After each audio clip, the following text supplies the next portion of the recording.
cao đam nằm bông lời nếu không chạm cả vài dương nít từ tế sát miễn tại phiêu vực vô đại dương hào thả chaos bằng nó cao trên bị chaos một miễn tiêu vẹn trong nôn pram cứ Tartarus, Thanaru, Nyx, Job, Erebus, phiêu ngờ ngất, Eros, cái đây sẽ lạnhហើយtiêu vẹn đã sầm khăn trên kia nụ cứ Gaiaជាមេដានៃអ្វីៗគ្រប់យ៉ាងនៅលើលោកនេះឬដែលយើងហៅថា Mothers មេដាផែនដី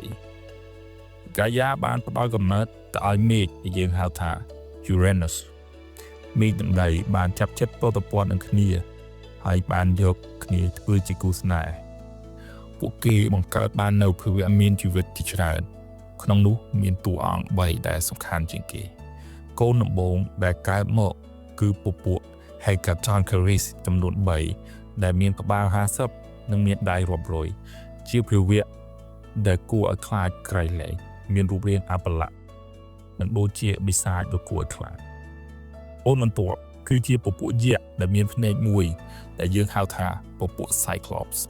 ពួកយក្សនេះមានជំនាញខាងជាងស្មិតយ៉ាងខ្លាំងប៉ុន្តែក៏មានរូបរាងគួរឲ្យរអើមផងដែរចំណែកឯភាវៈចុងក្រោយគឺពពួក Titanដែលមានរូបរាងធំមានកម្លាំងខ្លាំងនិងមានរូបរាងស្រស់សោភាដែលជាព្រះជំនាន់ទី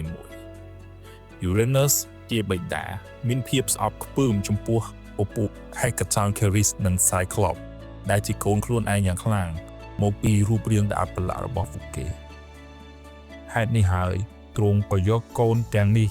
យកទៅឃុំនៅក្នុង Tartarus ដែលជាឪពុកមេរបស់ពួកគេនោះឯងថ្លែងពី Gaia ជាម្ដាយវិញទ្រង់ពិតជាមានការឈឺចាប់យ៉ាងខ្លាំងតែកូនរបស់ខ្លួនត្រូវបានឪពុករបស់ខ្លួនឯងយកទៅឃុំនៅឋាននរកជាឋានក្រោមដ៏ជ្រៅសែនជ្រៅហើយគ្មានសេរីភាពយ៉ាងដូចនេះ Gaia បានរកគំនិតក្នុងការសងសឹក Uranus វិញនិងចង់ទម្លាក់ Uranus ពីរាជដើម្បីដោះលែងកូនខ្លួនដែលនៅ Tartarus នោះ Gaia បានបង្កើតនូវកណ្ដៀវដ៏មហោស្ចារ្យមួយដើម្បីធ្វើជាអាវុធហើយក៏រកពឹងកូនខ្លួនដែលជាពពួក Titan ឲ្យទៅបះបោរជាមួយឪពុកខ្លួនក្នុងចំណោមកូនទាំងនោះកូនបងមានភាពភ័យខ្លាចក្នុងការប្រឆាំងនឹងបិតារួចក៏បដិសេធនៅសំណើរបស់មេដាខ្លួនប៉ុន្តែមានតែកូនពៅដែលឈ្មោះថា Kronos ប៉ុណ្ណោះជាព្រះដែលមានមហិច្ឆតាធំនិងព្រមស្ម័គ្រចិត្តយកកណ្ដៀវទើបនោះទៅបះបោរទម្លាក់បិតាខ្លួននាពេលយប់ស្ងាត់មកដល់ Kronos បានសំងំក្នុងក្រឡាបន្ទំបិតាខ្លួននិងឆ្លៀតពេលដែល Uranus ប្រហែសទ្រង់ក៏យកកណ្ដៀវនោះទៅកាត់អូនតូចបិតាខ្លួន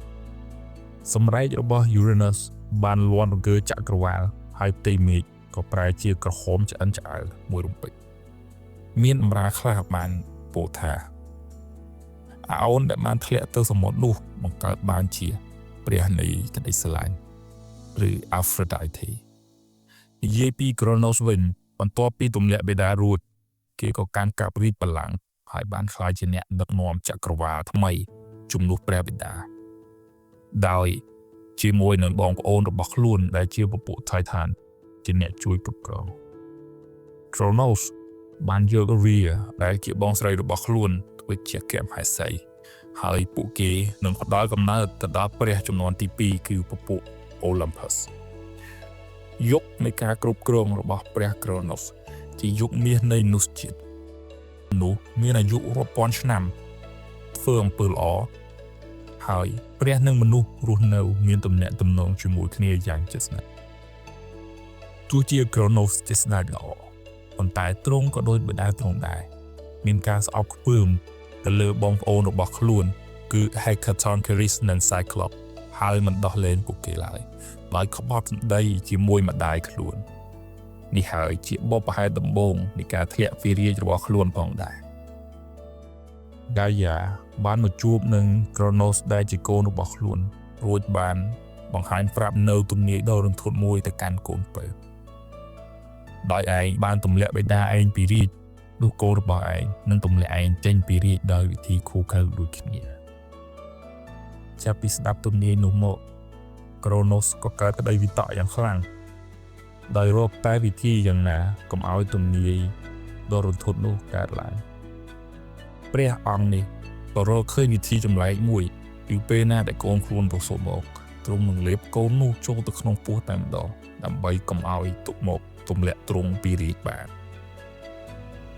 ក្រូណូសនិងរីបានបង្កើតបុត្រចំនួន6អង្គក្នុងនោះមានទាំងបុត្រានិងបុត្រីដែលមានរាយនាមដូចជា Demeter, Hestia, Hades, Hera, Poseidon និង Zeus ចំពោះកូនបងទាំង5ត្រូវបានបិតាលេបទាំងអស់ម្ដងមួយក្រោយពីប្រសូតហើយរួចពួក Titan ដែលជាមន្ត្រីមានភាពភ័យខ្លាចចំពោះស្ដេចរបស់ខ្លួនជាខ្លាំងហើយអ្នកដែលភ័យខ្លាចនឹងឈឺចាប់ជាងគេនោះគឺម្ដាយរបស់ពួកគេ Rhea នោះឯងដោយឈឺចាប់នឹងបាត់បង់កូន Rhea បានទៅសុំជំនួយពីម្ដាយខ្លួនកាយាមួយរយៈក្រោយមកក្រោយពេលដែលកូនពៅបានបង្កើតមក Rhea បានរៀបចំល្បិចកលបោកប្រាស់មួយតែទៅសម្រាលកូននោះនៅលើរូងភ្នំនៃកោះ Crete និងដាក់ដុំថ្មរុំជាមួយនឹងក្រណាត់ប្រៀបដូចជាទារកដូច្នេះដែរដើម្បីយកទៅឲ្យ Kronos ដូចសោតមួយដងបានលេបដុំថ្មដែលជាទារកបន្លំនោះដោយមិនបានគិតច្រើនឡើយតែឆ្នាំក្រោយមក Kronos និង Rhea ក៏គ្មានបុត្រទៀតឡើយធ្វើឲ្យ Kronos ឈប់គិតពីទំនាយនោះតែយល់ថាគ្មាននរណាទម្លាក់ទ្រង់ពីរាជបានឡើយយើងថ្លែងអំពីកូនពៅនោះវិញ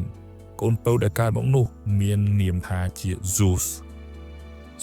ត្រូវបានចិញ្ចឹមឲ្យធំធាត់នៅលើកោះ Crete ហើយនៅពេលដែល Zeus យំមានក្រុមអ្នកចម្បាំងគោះអាវុធលឺដើម្បីកុំឲ្យសម្លេងយំនោះលឺដល់ឋានលើ Zeus ត្រូវបានចិញ្ចឹមបីបាច់យ៉ាងយកចិត្តទុកដាក់ពីទេពអប្សរនិងពពែញីមួយក្បាលឈ្មោះ Amalthea ហើយនៅហើយទើបពេលដែលពពែញីនោះស្លាប់ទៅ Zeus បានយកពពែនោះធ្វើជាកញ្ចុំផ្កាយឈ្មោះថា Capricorn Zeus